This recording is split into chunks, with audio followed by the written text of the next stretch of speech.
very much, folks, for turning out. How about giving a great hand for these two folks here that worked for me over the years.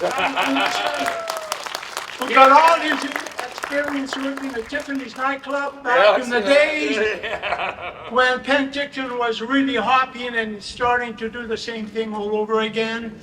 So we're going back to what we used to be. And Kenny from Kenny and the Cruisers, who used to play at our 50s restaurant back when on Main Street. Thank you very much, fellas, for being here today. And it's a pleasure being here running again for the mayor of the city of Penticton. You know, it was about 4 years ago, almost to the day, that I stood here telling you a lot of stuff, and I'm going to go through what's happened here. Things have changed over the past 4 years, and we at the city have to change as well. And we have to take care of our citizens and what they stand for, and for us to continue to prosper in our community. But first of all, I'd like to start by recognizing that we are standing on the ancestral unceded territory of the Silex Okanagan people. The last time I stood before you on these steps to announce my candidacy, we really had no idea of what was in front of us. Over the past few years, we have faced numerous challenges, including COVID pandemic, drops in tourism, severe pricing hikes in real estate, increased homeless, and now inflation rates that we haven't seen in decades. And through it all, I could not be more proud of Penticton. We continue to care for each other, and we continued our planning with optimistic momentum. This optimistic momentum shapes our city.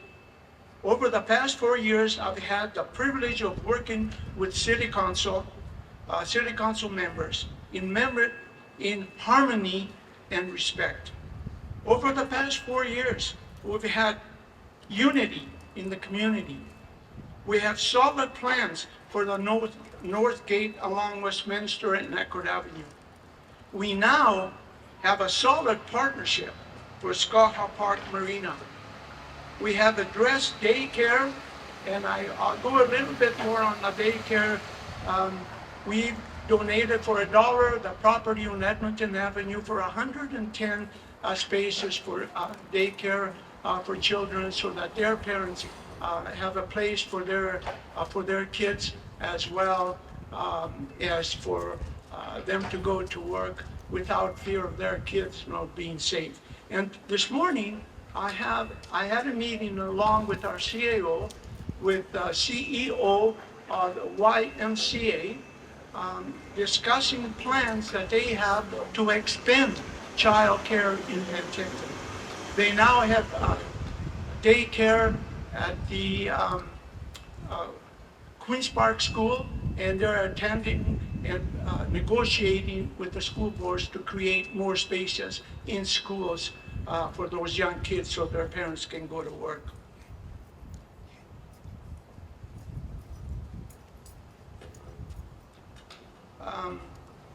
And we fought hard for new services for homeless that rely on a hand-up, not a handout approach.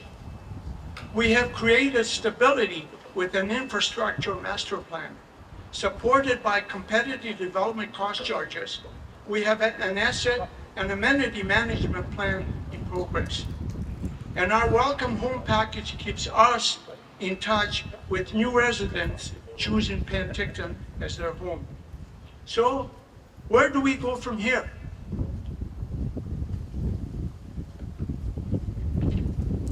Number one, we keep our optimistic momentum.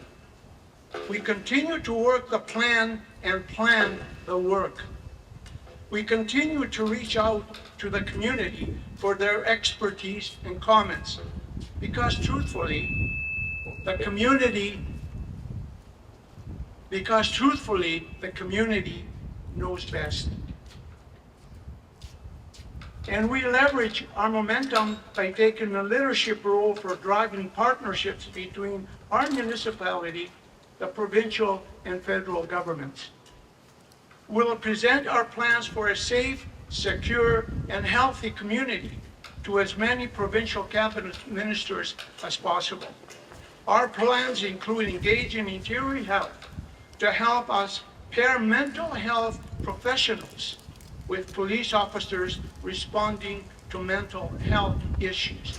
And we call that the CAR 54, where if the RCMP gets a call that there's an issue with a mental illness person, or whatever the case may be, and interior health nurse will go along with that officer to make sure everything goes well.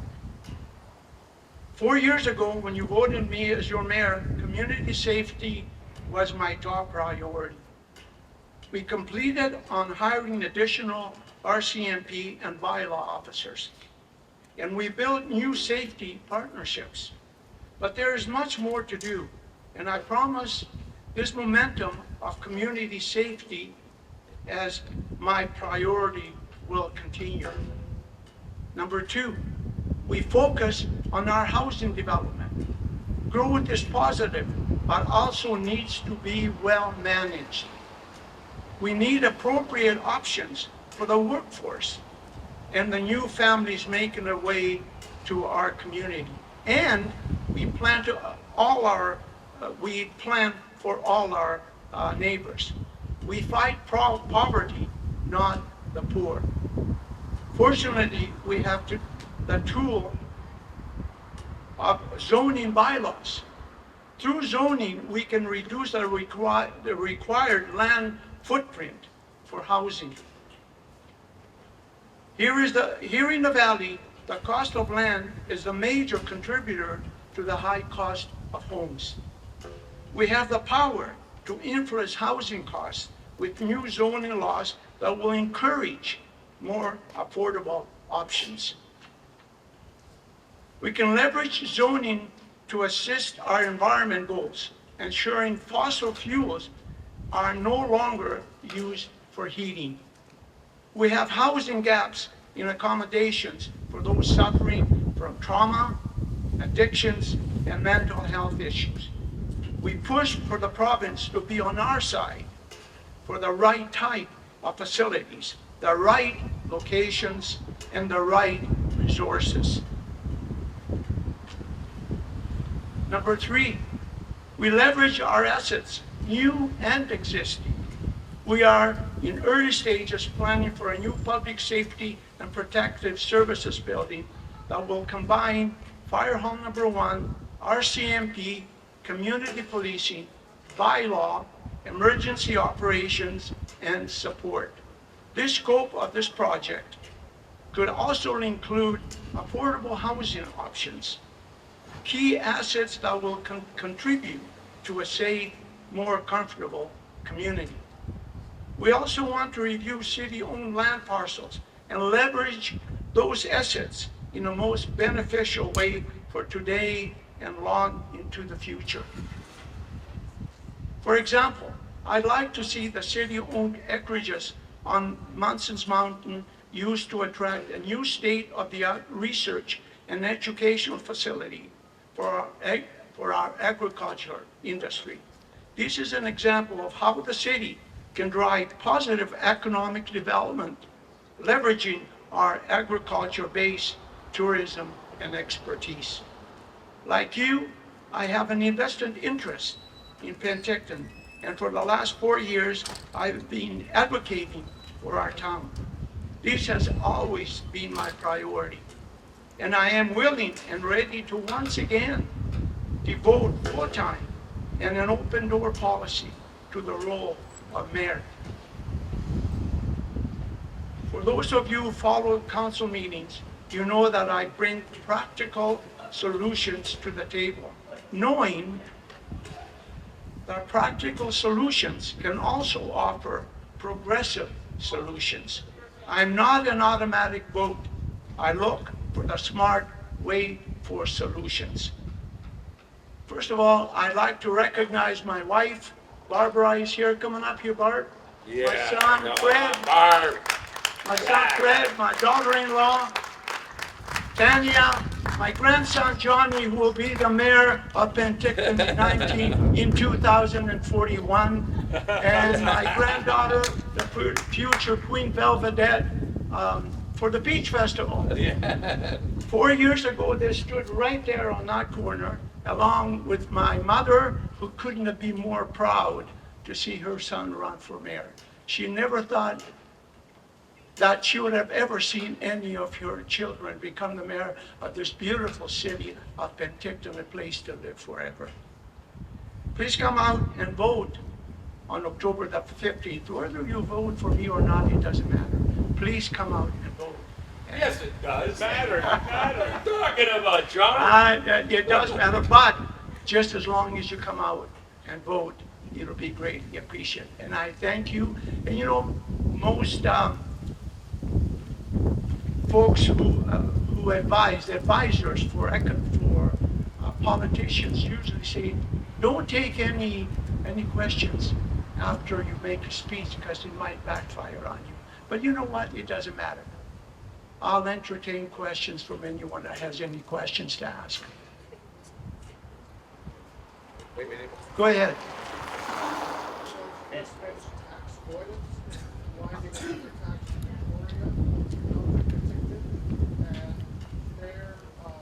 Property taxes are $1,500 on the $30,000 less than they have no infrastructure. We don't pay.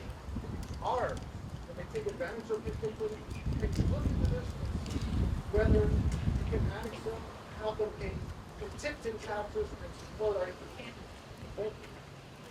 Thank you for that question. It's a very good question. The West Bench is in the district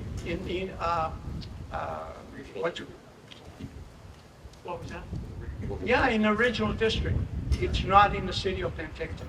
You pay, the provincial government collects taxes on behalf of the original district, and they return it back to the original district for whatever use they have, whatever it is that they have to do. They use our facilities, but they do give us $20,000 a year for the library and They should be giving us $600,000. I agree. There's a process that has to be followed before it gets there, and it's a very difficult process, and it's not that easy to go there. We've been trying, but unfortunately, we just haven't been lucky enough. But you know what? They shop in Penticton, they spend their money in Penticton. That's a good thing for our economy. So we can't say that they're using our facilities for free, because they do spend their money in our businesses and all that. But you know, maybe one day it will come into the boundaries of the city of Penticton. Anyone else with a question? Yes, go ahead, sir. Thank you for the speech. It sounded great. There's a couple of concerns that they need to think about, you and the council. One is our bus system is in my mind, just inadequate. I've got a couple of solutions that I think are relatively, I know the bus system loses money by the minute, but I've got a way to lose money in a better way. Secondly, we have a large problem, epidemic with crystal meth. There are thefts involved. I'll use myself as an example. I've lived here for about 6 years. I've got 6 mountain bikes stolen as a result of crystal meth, dealing thieves, amongst bikes, and supporting their drug handling. Okay, thank you very much. Those are 2 excellent questions. Thank you. First of all, the bus system, it's run by BC Transit for the communities in the province. We keep improving it year by year. We add routes to the system, but you know, it's so sparsely used that we try to use smaller buses so we can have more of them, but unfortunately it costs just as much to put a smaller bus in operation as it does to have a large bus. So we try and we do negotiate year after year with BC Transit to improve transit. We have improved it immensely. Now we have busing from Penticton to Kelowna and back. There is busing from Osoyoos to Penticton and back. And there's also, I believe, busing to the West Bench, if I remember correctly. Don't quote me on that. But we have been trying to get buses to go there, and as well as to the Penticton Indian Band. We're working on that so that the whole area will be serviced by BC Transit. Now, the second part of your question concerning mental illness, addictions, and homelessness, we have been trying for years. As long as I've been mayor, and the councilors who happen to be here today, Councilor Watt was here, Councilor Miller, and Councilor Santos. They know that we've been trying to bring together all our partners, which is Interior Health, the BC Housing, and the Attorney General, to make sure that everything happens properly, especially when it comes to the crime that we have, not only here, but right across British Columbia and right across the rest of the country. It's the justice system has to change, and we have to get rid of the revolving door that's in place at the present time, where they get arrested and the following day they're out on the street doing again what they were doing previously. So, we're trying hard.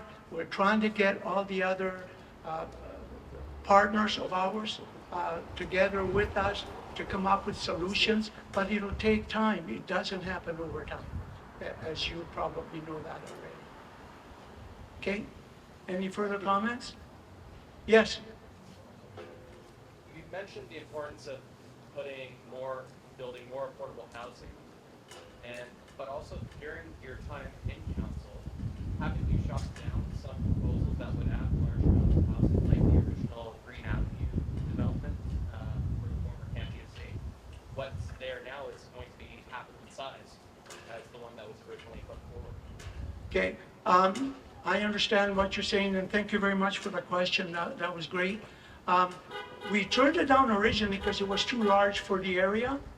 You got to remember that, like I said in my speech, that development is great for our community, but it's got to be smart development. We can't just build anything just for the sake of building housing. As you've probably seen lately, all the housing that has come onto the market, it keeps going up. Every time a new building opens up, the rent or the cost of those units have gone up 20 to 30%.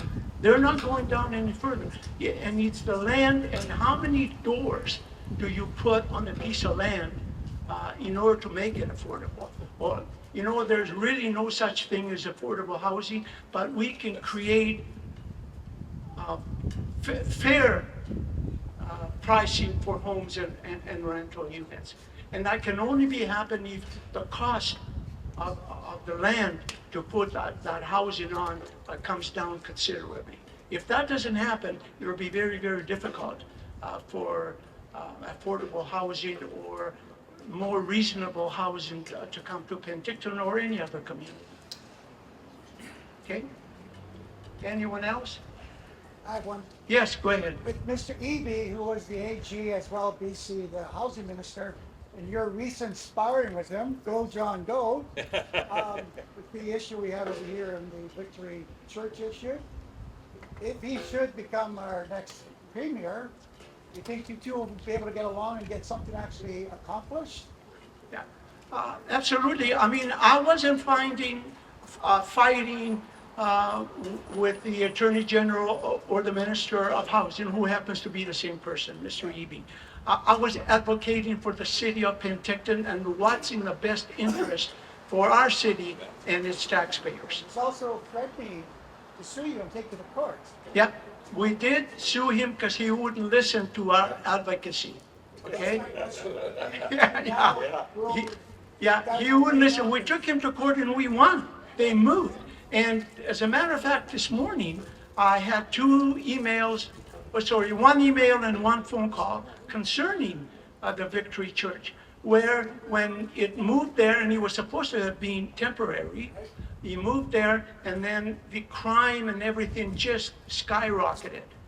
And the email I got this morning stated that after they left, the crime went down considerably to what it was when the facility was in place. But you know, we can't throw those people out there without taking care of them. They're humans like the rest of us.